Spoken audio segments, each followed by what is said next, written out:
Mesdames, Messieurs les ministres, Mesdames, Messieurs les parlementaires, Monsieur l'ambassadeur, Mesdames, Messieurs, j'essaie en quelques mots de vous rendre compte des échanges qui se sont tenus dans le cadre de cette COP 28. Je veux avant tout saisir cette occasion pour remercier nos hôtes, les Émirats arabes unis, pour l'organisation de cette COP. La responsabilité est tenue et redire ici tous nos vœux en ce jour de fête nationale célébrant donc la création de l'État. Nous nous réunissons à Dubaï dans un contexte international et régional particulièrement difficile, et la reprise des combats dans la bande de Gaza, très clairement, est un sujet d'inquiétude qui a été dans beaucoup de discussions que nous avons pu avoir en marge de cette COP. Cette situation exige de redoubler d'efforts pour parvenir à un cessez-le-feu durable, obtenir la libération de tous les otages encore détenus par le Hamas, d'apporter à la population de Gaza l'aide dont elle a urgemment besoin et de donner à Israël toute certitude que sa sécurité est rétablie, tout en répondant aux aspirations légitimes des Palestiniens, en réalisant la finalité politique qui est la promesse des deux États. La France, quelques jours après l'offensive, l'attaque terroriste du Hamas contre Israël, a proposé une initiative de paix et sécurité pour tous qui, au travers de trois piliers, sécuritaire, humanitaire et politique, a très concrètement bâti des propositions permettant de regrouper l'ensemble de ces objectifs. C'est le message que j'ai continué de porter auprès de tous ici en ayant des échanges nourris avec tous les dirigeants de la région qui étaient présents et que j'ai pu voir sur le plan bilatéral.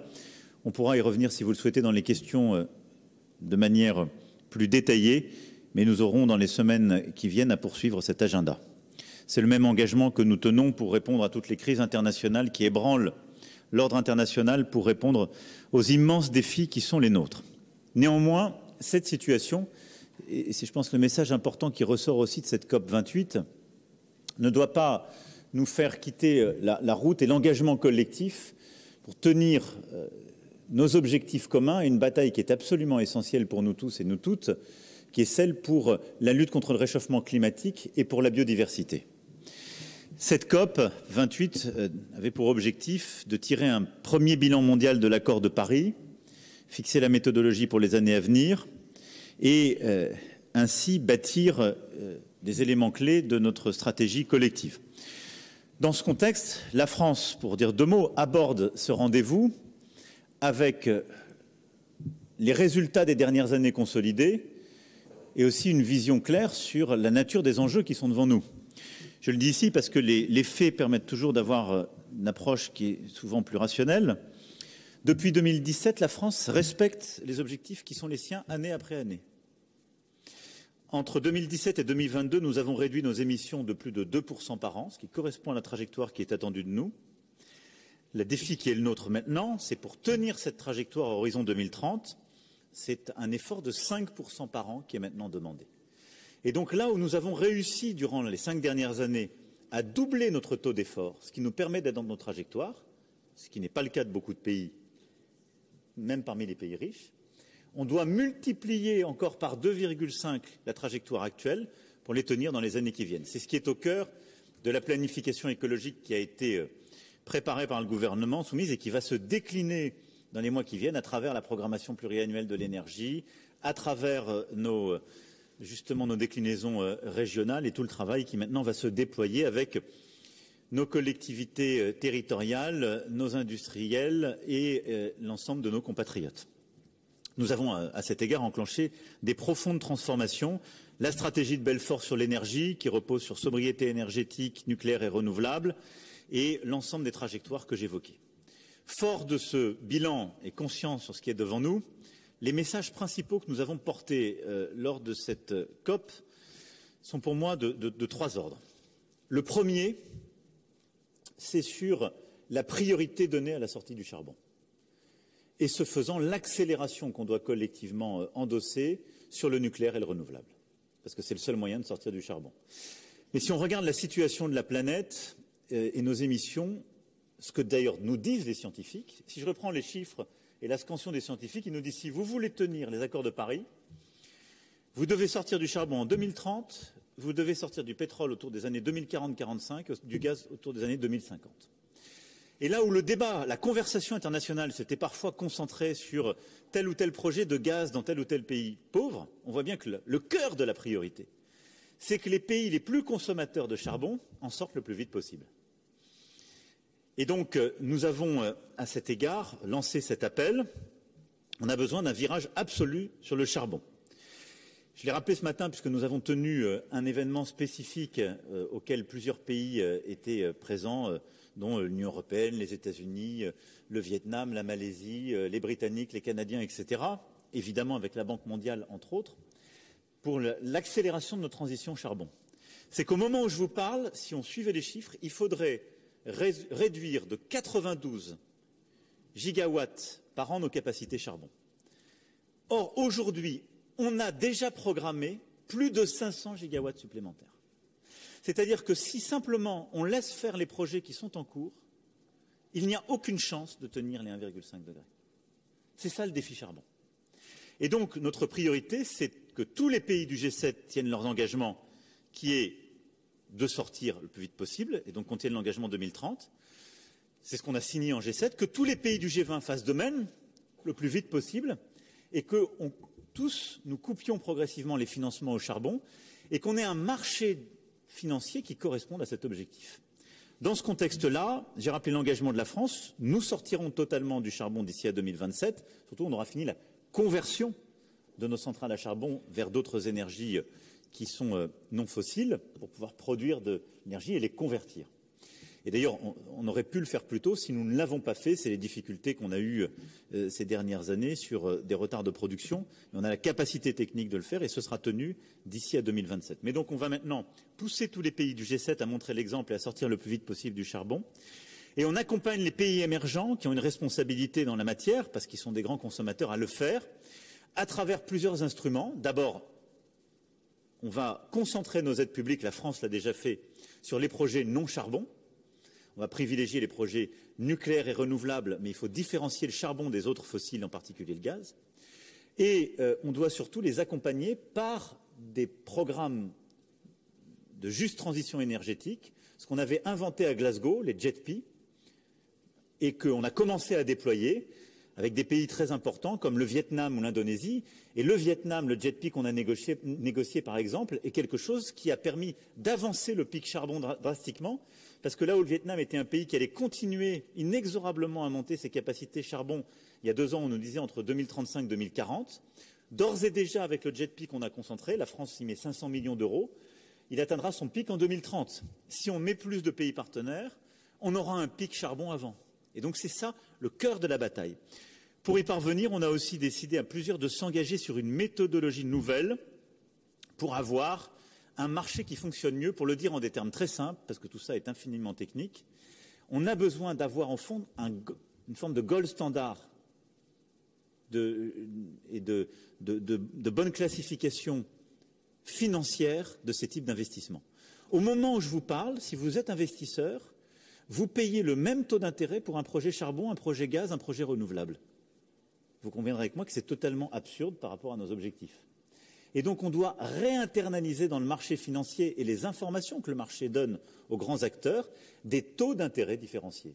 Si je le disais dans des termes simples, c'est ce qu'on a décidé ce matin. Un mandat a été donné, ce faisant, à la Banque mondiale qui va piloter ce projet. Et à côté de ça, on va aussi accélérer les instruments et les financements d'instruments pour internaliser la transition du charbon. Parce que quel est le défi qui est le nôtre ? C'est qu'on va avoir énormément de capacités charbon qui, dans les pays riches, mais encore plus dans les émergents, existent, et que pour sortir du charbon, on va devoir reconvertir. Et aujourd'hui, nos règles financières n'incitent absolument pas les acteurs à le faire. Elles les pénalisent même. Et donc là aussi, on va changer ces règles pour accompagner la transition. À côté de ça, si on veut réussir cet objectif, il faut produire plus de nucléaire et plus de renouvelables. Et je le dis ici très clairement, on a eu ce matin un événement important sur le nucléaire, il faut faire les deux. Aucune stratégie crédible, ni nationalement ni mondialement, ne permet de sortir du charbon et des fossiles en reposant uniquement sur le renouvelable. Parce que le renouvelable est intermittent, qui fait peser des risques importants sur les réseaux et qu'il ne permet pas sur certaines activités d'être une réponse satisfaisante. C'est pourquoi le bon mix, c'est la trilogie sur laquelle d'ailleurs nous avons bâti notre stratégie, c'est l'efficacité énergétique qui permet de réduire votre consommation, c'est plus de renouvelables et c'est plus de nucléaire. Et c'est pourquoi nous avons, lors de cette COP, pris des engagements clairs de doubler justement nos investissements en efficacité énergétique, de tripler nos capacités renouvelables à 2030 et de les tripler en nucléaire à 2050. Avec un véritable aggiornamento de la discussion sur le sujet nucléaire, où l'événement de ce matin à lui seul a montré que beaucoup de pays avaient changé ces dernières années leur approche. Des pays qui étaient en train de totalement sortir du nucléaire sont en train de prendre le lead, je pense à la Belgique. Et un événement important se tiendra, on l'a annoncé ce matin, en mars 2024, en Belgique, avec la IEA, qui pour la première fois va mettre autour de la table les gouvernements, les entreprises et investisseurs et les régulateurs du secteur pour justement organiser, si je puis dire, une stratégie cohérente pour permettre justement ce triplement du nucléaire à 2050. Là aussi, on pourra y revenir, mais c'est un sujet absolument clé. Je veux ici aussi souligner l'engagement des Émirats arabes unis sur cette matière, avec le lancement lors de cette COP du fonds Altera, qui permettra d'engager jusqu'à 30 milliards d'investissements privés dans la transition énergétique à l'échelle globale et qui vient accompagner tout cela. Ça, c'est pour moi le premier grand message de cette COP avec les initiatives que nous avons prises, qui est clé parce qu'on remet en quelque sorte dans le bon ordre nos priorités et on se met en situation d'ici au prochain mois de finaliser les instruments et les stratégies pour pouvoir avoir les résultats qui correspondent. La deuxième chose, c'est en quelque sorte de réconcilier climat, biodiversité et lutte contre la pauvreté et d'avoir le bon niveau d'investissement international. Et au fond, ce deuxième élément clé, c'est celui que nous avons porté il y a quelques mois à Paris avec le sommet financier que nous avons porté et qui a permis de conclure le pacte de Paris pour les peuples et la planète. Quel est l'objectif de celui-ci? Il y a 4 principes très simples. Personne ne doit avoir à choisir entre la lutte contre la pauvreté et le climat. Or, c'était aujourd'hui quelque chose qui était en train de monter. Beaucoup de pays pauvres et émergents nous disaient « vous nous faites la leçon tous les jours sur le climat, mais vous ne nous expliquez pas comment sortir de la pauvreté. » Or, on paye les conséquences de ce que vous avez fait. Vous ne vous êtes pas posé ce dilemme au moment où vous aviez à construire votre développement. C'est vrai. Et donc, on doit respecter ce point. Deuxième élément, la stratégie doit être nationale. Et donc, on doit adapter, comme on l'a fait avec les JETP, comme je l'évoquais, sur l'énergie. Troisième point, on a besoin pour ce faire de beaucoup plus d'argent public.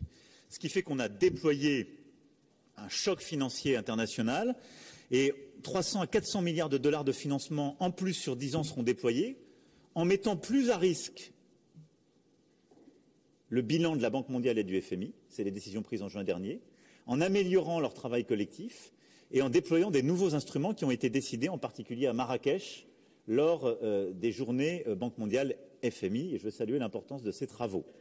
En plus de ça, ce que nous avions lancé il y a 2 ans, vous vous en souvenez peut-être, qui est une émission de droits de tirage spéciaux du FMI, où les pays les plus riches s'engageaient à les réallouer vers les pays les plus pauvres, produit ses premiers effets. Nous-mêmes, on a été en tête de cet engagement. On a aujourd'hui plus de 110 milliards de dollars, enfin équivalents, qui ont été redéployés. Ceci a d'ores et déjà permis de financer plus d'une dizaine de programmes vers les pays qui sont les plus clés et d'accompagner leur transition, d'aller vers plus justement de baisse d'émissions, mais aussi de prévention, d'adaptation, ce qui est absolument fondamental dans le contexte qui est le nôtre. Et donc, pour moi, cette COP a permis à 6 mois de faire un premier bilan du 4P.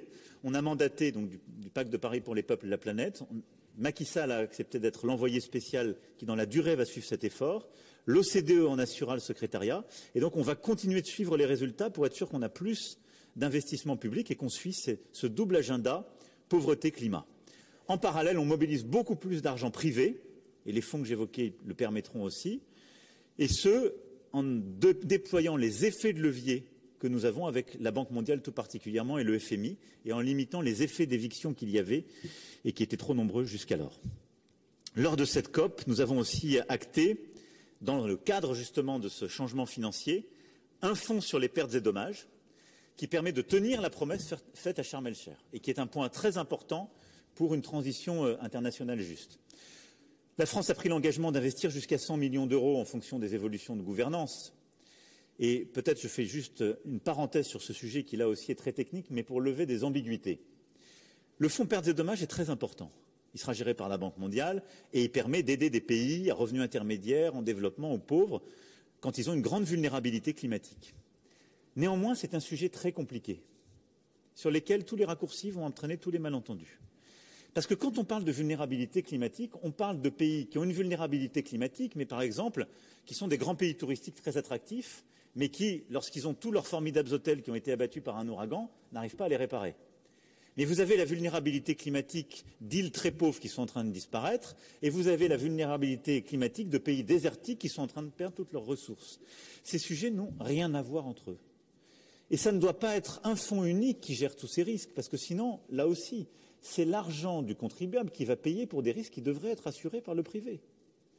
Et donc, ce que nous devons faire aussi, c'est structurer les règles internationales du monde de l'assurance et de la réassurance pour prendre ces nouveaux risques, et peut-être d'avoir des mécanismes de garantie publique. Et le fonds, une partie du fonds doit servir à ça, mais beaucoup plus assurer les pays pauvres sur, en effet, ces conséquences qu'ils ne peuvent parfois pas payer, alors qu'ils sont les plus exposés aux conséquences du changement, alors qu'ils n'en ont pas créé les causes eux-mêmes. Donc voilà, ça c'est pour simplement lever le couvercle sur l'immense complexité de ce sujet. Et d'ailleurs, nous sommes engagés sur ce sujet au-delà des montants que j'ai évoqués, puisque par exemple, dans quelques semaines, on va officialiser un contrat qu'on a conçu il y a quelques mois avec le Bangladesh. Et sur le Bangladesh, à lui seul, on va mettre 1,2 milliard d'euros. Et c'est un accord de loss and damage, si je puis dire, puisqu'on va aider le Bangladesh à réparer les conséquences d'ores et déjà du dérèglement climatique, avec la montée des eaux, la disparition de certains paysages, la transformation des fleuves. Et donc sur un pays comme celui-ci, il faut là aussi une approche pays, il faudra beaucoup plus d'argent, et la prévention souvent est aussi mieux que la réparation. Mais on a pu finaliser le travail sur le fonds pertes et dommages, et c'était un point extrêmement important. Plus largement sur ces sujets financiers, nous plaidons, nous, pour une réforme complète de l'architecture internationale et du système de Bretton Woods. Nous devons avoir un système beaucoup plus inclusif, comme on dit maintenant, en tout cas où sont autour de la table pour décider des pays qui sont éminemment concernés et qui parfois n'existaient pas au moment où nos accords ont été signés.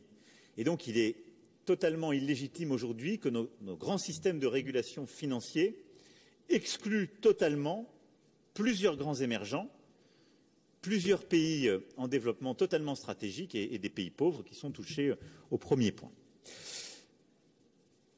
Dernier élément sur la finance et sa réforme, nous avons aussi lancé à l'occasion de cette COP un point important qui avait été annoncé à Paris, qui est que pour réussir tous ces défis, il y a l'argent public qu'on met, il y a l'argent privé qu'on mobilise, mais on a besoin de lever plus d'argent à l'international. Et donc on a lancé, en lien avec le président Ruto et la première ministre Mia Mottley, cette task force internationale pour une taxation internationale qui va nous permettre justement de financer cette priorité climat-pauvreté. Il y a plusieurs pistes qui sont sur la table. On a donc mandaté les experts techniques et l'objectif, c'est de pouvoir faire un point sous présidence G20 du Brésil et de l'annoncer au moment de la COP 30 pour qu'on ait vraiment une ressource supplémentaire sécurisée internationale qui permette justement de financer tout cela.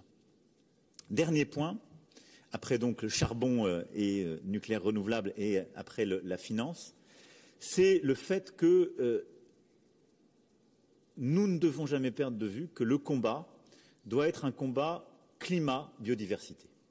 Je l'ai dit, il faut toujours penser maintenant à resynchroniser ces COP, parce que quand on sauve les océans et les forêts, on sauve notre biodiversité, mais on sauve des puits de carbone absolument essentiels qui, dans nos stratégies, qu'elles soient nationales ou internationales, jouent absolument un rôle clé. Et on avait parfois dissocié les deux sujets, ce qui est une erreur méthodologique. Je le dis ici aussi parce qu'on entend beaucoup monter dans la conversation internationale la question de la capture et du stockage de carbone. C'est évidemment une problématique tout à fait importante, on la finance, il y a des innovations technologiques. Mais je voudrais ici lever peut-être quelque chose qui pourrait être un malentendu. D'abord, il serait faux de dire qu'on pourrait continuer de faire des énergies fossiles parce qu'on va avoir une super idée qu'on va les stocker. On va stocker le carbone qui s'en émet. Ça, je crois pouvoir dire que personne de sérieux dit qu'on fait 100%. C'est une solution qui va permettre de réduire, mais très vraisemblablement à un niveau marginal. Et donc, les mécanismes de capture carbone et stockage ne doivent pas entraver notre effort de sortie des énergies fossiles. 2, c'est formidable de payer ces innovations, on va payer des choses très compliquées, mais enfin, on a des formidables mécanismes de capture et de stockage de carbone qui s'appellent les forêts, les mangroves et les océans. Et donc ce serait super, avant de payer beaucoup d'argent chez toujours les mêmes, c'est-à-dire déjà les pays riches, auprès de toujours les mêmes, c'est-à-dire ceux qui font déjà beaucoup d'argent avec nos dépendances pour les énergies fossiles, d'aider les pays qui ont ces mécanismes naturels à les préserver. Or aujourd'hui, il n'y a rien pour le faire.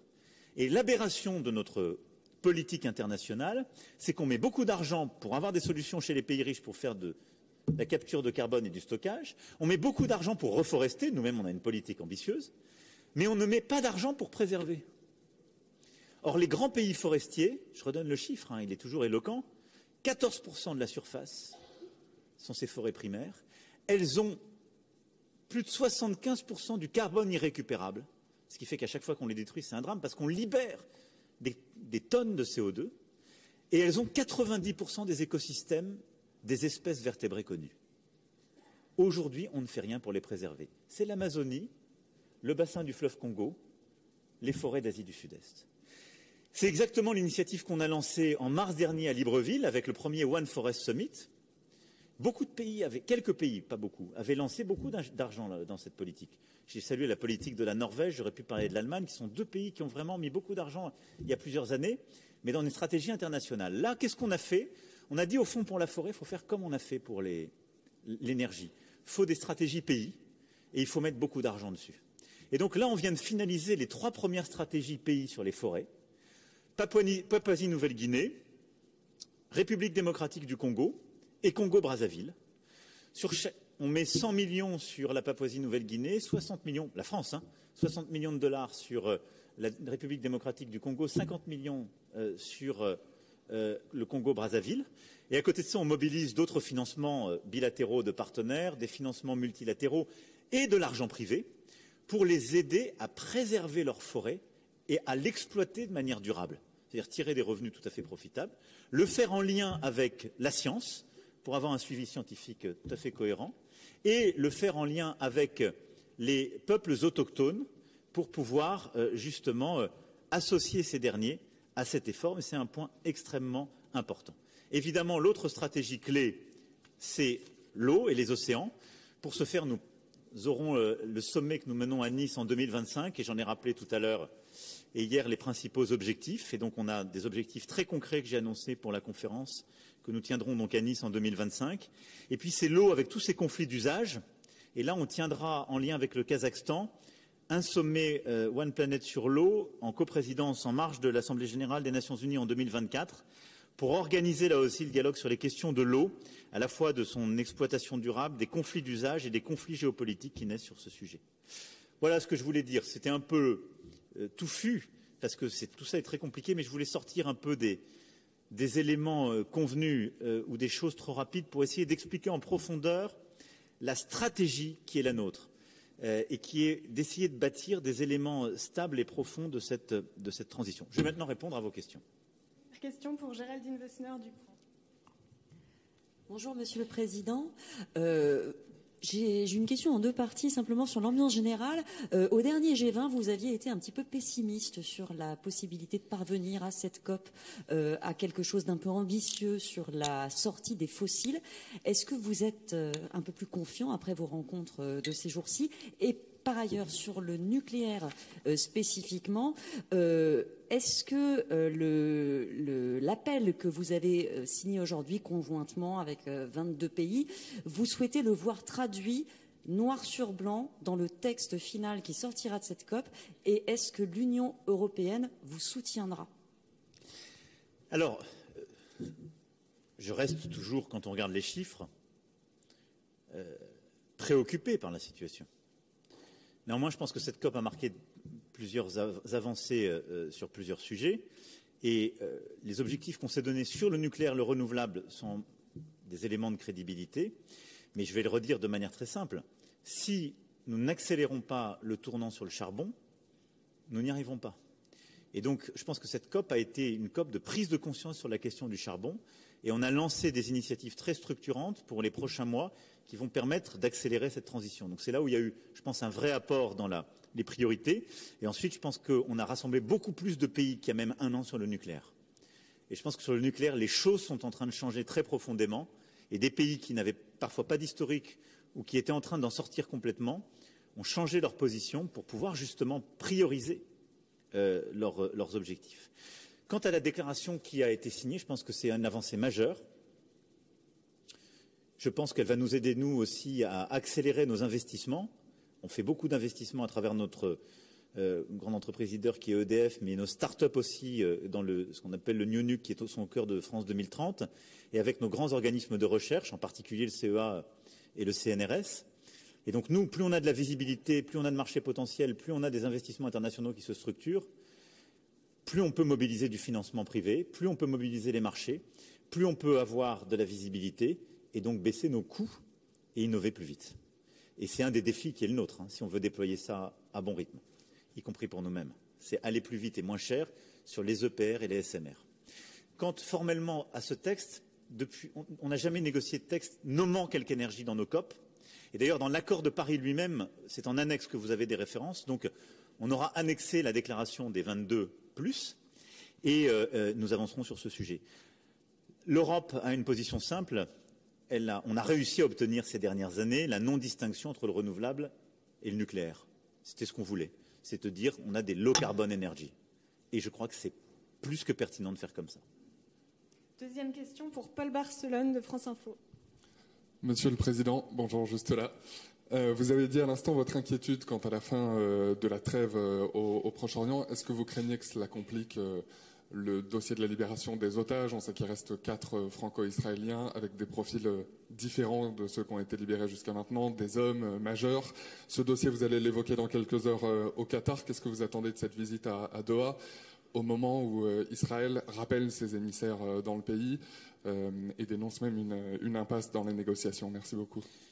Écoutez, d'abord, je salue le travail collectif qui a été fait ces dernières semaines, qui a permis les premières trêves plusieurs fois réitérées, et donc l'acheminement de matériel humanitaire, la prise en charge de plusieurs enfants et personnes qui étaient très malades et ou très blessés, qui nous a d'ailleurs permis de commencer à soigner sur le Dixmude, qui est appareillé sur les côtes égyptiennes et qui a commencé à permettre de structurer le travail. Et puis, trêve qui nous a permis de libérer 5 de nos otages et de libérer, comme vous le savez, plusieurs autres otages. Et le travail était d'abord sur les femmes et les enfants.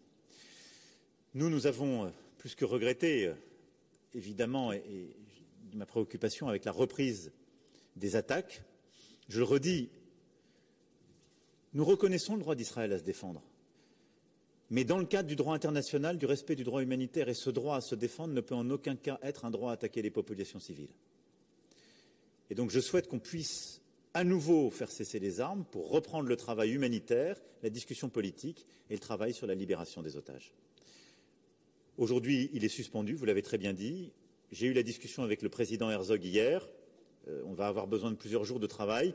L'objectif est à la fois de donner de la visibilité sur les conditions à nouveau de libération d'otages, aussi sur d'autres garanties de sécurité qu'Israël pourrait demander. Et donc c'est une négociation permanente qui se poursuit. Évidemment, nous restons très préoccupés et la position de la France ne change pas sur ce point. Je me rendrai, vous l'avez dit, juste après pour voir l'émir du Qatar, à la fois le remercier du travail qui a été fait et poursuivre ensemble le travail pour essayer d'engager une nouvelle trêve le plus rapidement possible, conduisant à un cessez-le-feu. Troisième et dernière question pour Isabelle Lasserre du Figaro. Monsieur le Président, vous militez pour un cessez-le-feu à Gaza.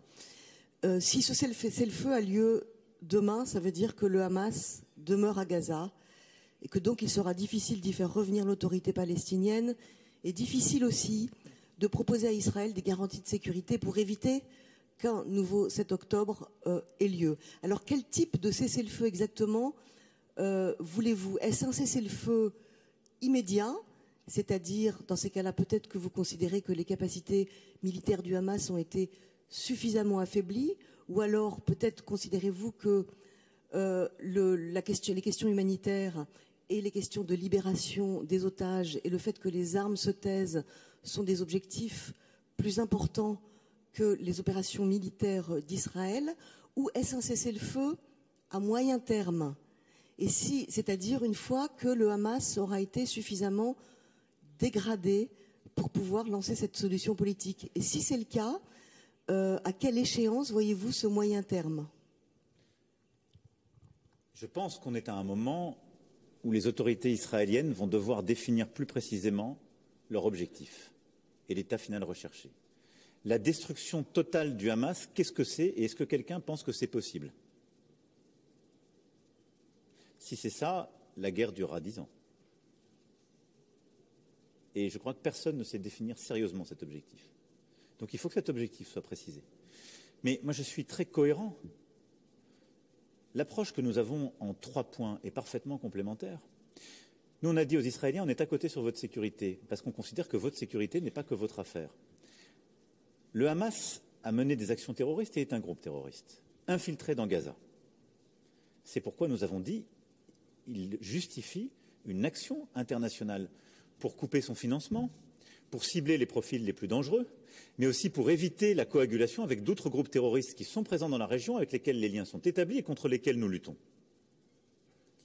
Plusieurs pays ont commencé le travail avec nous et la discussion sur ce sujet. Si on le fait dans la durée, on voit bien que la bonne réponse contre un groupe terroriste n'est pas de supprimer l'intégralité d'un territoire ou de bombarder l'intégralité des capacités civiles avec le bilan humanitaire qu'on est en train de se donner. Il est beaucoup plus spécifique, beaucoup plus structuré et dans la durée. Ça, c'est le premier point. Le deuxième point, c'est l'humanitaire. Et les deux sont liés. Il n'y a pas de sécurité durable pour Israël dans la région si sa sécurité se fait au prix des vies palestiniennes et donc du ressentiment de toutes les opinions publiques dans la région. Soyons collectivement lucides.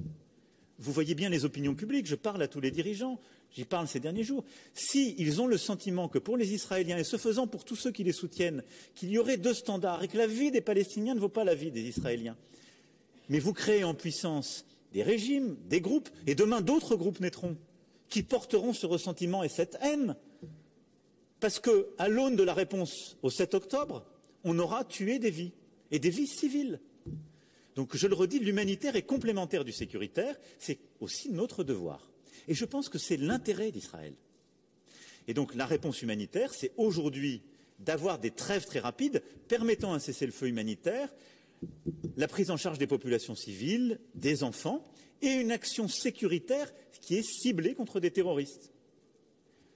Sinon, de fait, on reconnaîtrait un discours que j'invalide totalement, qui consisterait à dire que quiconque vit à Gaza fait partie du terrorisme. C'est inacceptable et c'est impossible. On parle d'un territoire où il y a plus de 2 millions d'habitants. Donc si on veut être cohérent, on doit avoir aussi une approche humanitaire. Il n'y a pour la France pas de double standard et toutes les vies se valent. Et puis troisième point, il est urgent d'avoir une approche politique. Et là aussi, il n'y a pas de solution sécuritaire qu'a montré le 7 octobre. Quand on a une approche sécuritaire où le désespoir politique nourrit tous les ressentiments, on ne construit pas sa propre sécurité dans la durée.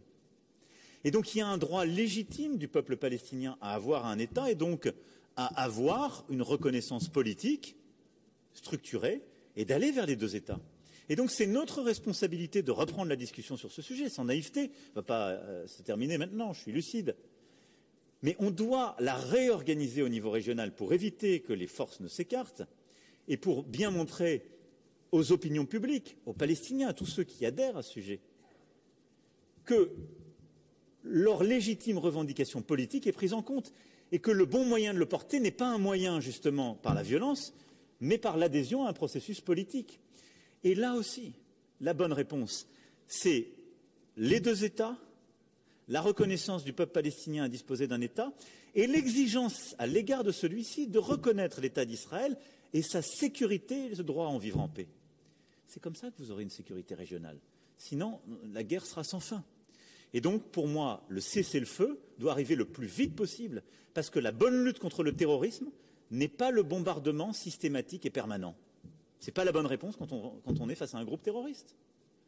C'est d'avoir une réponse structurée, beaucoup plus ciblée, et donc, à ce moment-là, de penser la manière de sécuriser Gaza pour protéger les populations en permettant des interventions ciblées contre ces groupes terroristes. Et là-dessus, Israël doit engager avec les États voisins une discussion structurée, politique et sécuritaire. C'est à ça que nous poussons, c'est à ça que nous œuvrons, c'est ça l'initiative paix et sécurité pour tous que la France porte. avec laquelle nous travaillons pied à pied avec chacun des partenaires. Elle est cohérente. Moi, j'ai tout lu sur notre initiative. On a dit, regardez, il propose de lutter contre le terrorisme. Évidemment qu'il faut lutter contre le terrorisme. On ne va pas laisser tout seul. Le lendemain, il dit, maintenant, il fait de l'humanitaire. Tout ça est cohérent. C'est un ensemble, si on prend la peine de le regarder dans sa complétude et d'éviter les caricatures. Je crois que la France a une réponse pleinement cohérente. Je en parlais hier avec le président Herzog qui reconnaissait lui-même que c'est la seule manière cohérente d'apporter cette réponse. Après, il faut réussir à l'articuler dans le temps. Le plus vite on synchronise ces trois piliers, le plus nous sauverons de vies et croyez-moi, le plus nous assurerons de manière durable la sécurité d'Israël. Mais il faut éviter les caricatures et la simplification. Est-ce qu'il y a d'autres questions? De la presse internationale, peut-être, parce que... Allez-y.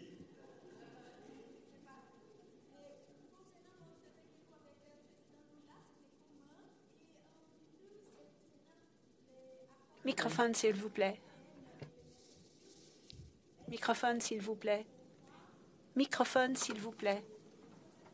Microphone, s'il vous plaît.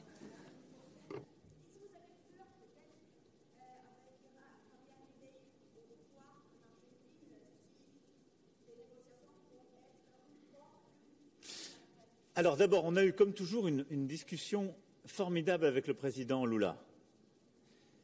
Parce qu'il est visionnaire, courageux et qu'il y a beaucoup de synergie entre nos stratégies.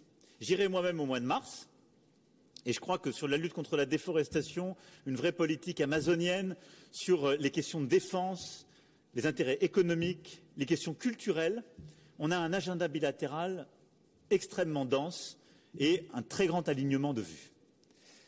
Et c'est précisément pour cette raison même que je suis contre l'accord Mercosur-Union européenne. Parce que je pense que c'est un accord qui est complètement contradictoire avec ce qu'il est en train de faire au Brésil et ce que nous, on est en train de faire. Parce que c'est un accord qui a été négocié il y a 20 ans et qu'on a essayé de rapiécer, qui est mal rapiécé. Parce que cet accord, au fond, qu'est-ce qu'il fait? Il ne prend pas en compte la biodiversité et le climat en son sein. C'est un accord commercial de démantèlement de tarifs à l'ancienne, si vous me permettez de le dire. Or, ces dernières années, on a beaucoup amélioré ces accords. On a fait, avec les améliorations qu'on a faites sur l'accord canadien, ce qu'on a fait avec la Nouvelle-Zélande, le Chili, par exemple, des accords très modernes où le climat est au cœur. Là, c'est un peu, pour le moment, on a rajouté des phrases au début pour faire plaisir à la France. Mais c'est bon pour personne.